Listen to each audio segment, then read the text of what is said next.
Mister Patel, nice costume. અગત્યની meeting છે boss. આહા, નવી બાઇક. સ્ટેટસ નો સવાલ છે બોસ. વાવ, સ્ટાઇલિશ ગ્લાસીસ. ઇમ્પોર્ટેડ છે boss.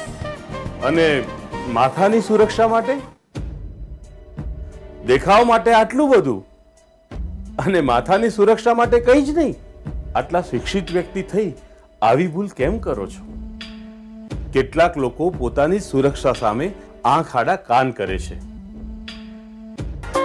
Mister Patel, helmet. ISI mark વાળું છે બોસ. અને કોઈ પણ દ્વિચક્રી વાહન ચલાવતી વખતે હેલ્મેટ પહેરવું ફરજિયાત છે. ગમે તેવું નહીં બોસ, માત્ર આઈએસઆઈ વાળું હેલ્મેટ પહેરો અને સુરક્ષિત ડ્રાઇવિંગ કરો.